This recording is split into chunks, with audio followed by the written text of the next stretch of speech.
right, so I'd just like to ask you, first of all, if you could refresh our memories, what actually happened at the airport over the weekend? Well, I arrived in Kuala Lumpur at the low-cost carrier terminal at about 6:30 a.m. I presented myself to passport control, not expecting any problems. And within a moment or two, there was some delay. Other immigration officials were called to look at my passport. I was then told there was a problem, presumably a computer problem, I was told. I then went to a holding area. I was then taken to another area where there were jail cells, where there were some detainees, female detainees. I was then advised after about another half an hour or so from an immigration official that I was to be deported. And I was quite shocked at that news. And I was told that it was because of security concerns that I was some sort of security risk for Malaysia, which I find really, quite frankly, laughable. I did tell the immigration official, who was very polite, by the way, as were all the other immigration officials, that I had a meeting, I was scheduled to meet not just the opposition and Bersih, but also the Electoral Commission and as Senior Minister of the Malaysian Government, Minister Nazri. All right, and so what is your understanding of why you were turned away from Malaysia? Well, this is something that I'm getting legal advice from in Malaysia as to whether I can challenge it, because I'm now on a do not enter list. At this stage, I'm indefinitely banned from ever coming to Malaysia, which is particularly upsetting. Malaysia is a country that I have enormous regard for the nation, for its people, and I don't understand this. I know the immigration department head said the other day that I've humiliated Malaysia.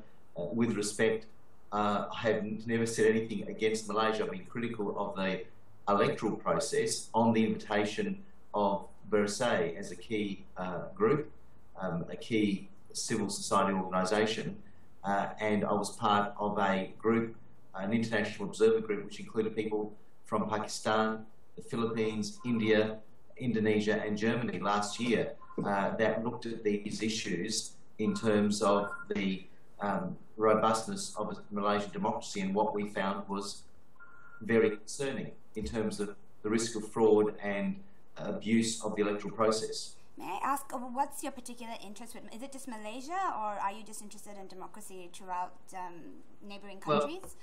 Well, I'm interested in democracy in neighbouring countries, but Malaysia's been my focus because about 2.5 years ago, I was part of a group of MPs that met your opposition leader, Anwar Ibrahim, at Parliament House in Canberra, and it was agreed then that one MP would go to follow his trial that he was later acquitted of.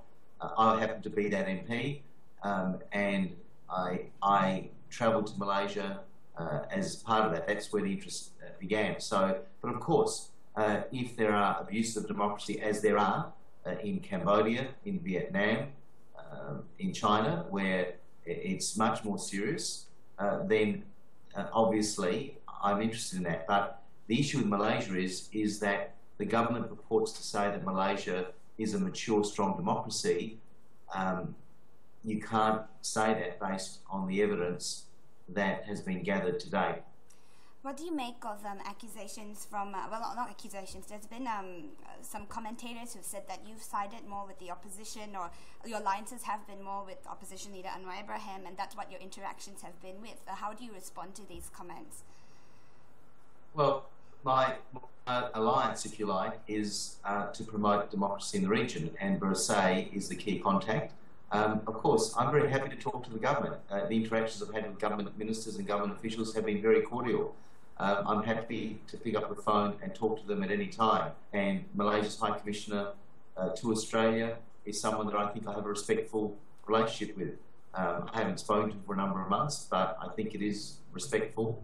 And I've met government ministers over a range of issues, but particularly in relation to elections. So I'm not anti-Malaysian. To say that I am is really offensive. And of course, you may know that there is a defamation case I'm pursuing against the New Straits Times and another Malay language newspaper in relation to allegations that I'm anti-Islam, which is not the case. I gave a speech against the Church of Scientology in the Australian Parliament over 3 years ago, and the word Islam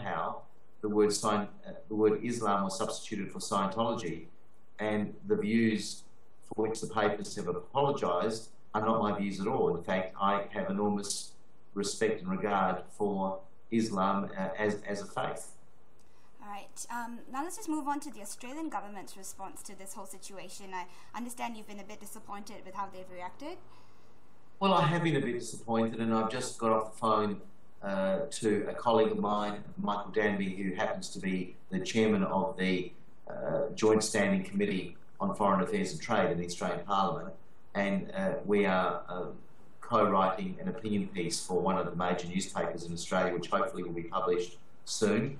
And also, the former Prime Minister, Kevin Rudd, expressed his disappointment at the response, as have others. So this is, I think it's fair to say that the Foreign Minister, Senator Bob Carr, who I have enormous personal respect for, he says Malaysia is a mature democracy and we shouldn't be interfering. Well, it's not a question of interfering if key groups in Malaysia are saying we want international scrutiny to make sure the elections are clean, are free and fair, then we have an obligation as a friend of Malaysia to do what we can, in the same way that if groups in Australia asked Malaysian MPs, Malaysian groups to assist if they thought there was a problem with our election system, well, in a democracy, you should be allowed to do that. We're neighbours, we're great friends. The history of Malaysia and Australia is a long one and a good history of closeness and cooperation. After all, in the 1950s, it was Malaysian and Australian troops fought side by side in then Malaya against the communist insurgency. That's the sort of links and strength of our relationship. Mm-hmm. And on that note of that relationship between Australia and Malaysia, there's also some talks, there's an agreement for asylum seekers to be sent from Malaysia to Australia and vice versa. And you've expressed some hesitancy about this deal in light of what's happened to you. Could you elaborate on that? Look, I've expressed concerns in relation to that previously. I also don't know whether it's a good use of Australian taxpayers' money. I also know that the opposition is concerned about that. But I think that this is a bit of an own goal on the part of the Malaysian government.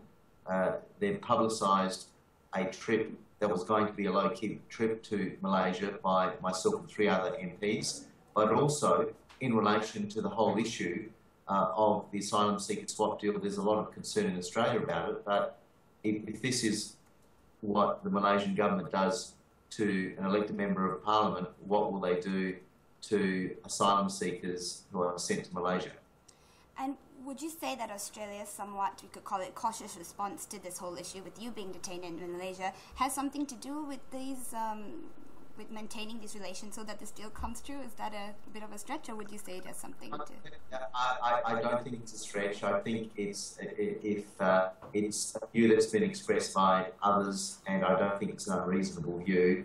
It seems that Australia does have a vested interest not to upset the relationship. Look, Australia and Malaysia should and must have good bilateral relationships, and to suggest that I am anti-Malaysian is really very offensive. In fact, in the Australian media today, at every opportunity, I've said to people in the media, if you haven't been to Malaysia, go visit it. It's a fantastic country, wonderful people, but just don't say too much about the electoral system, otherwise you'll get in trouble like me.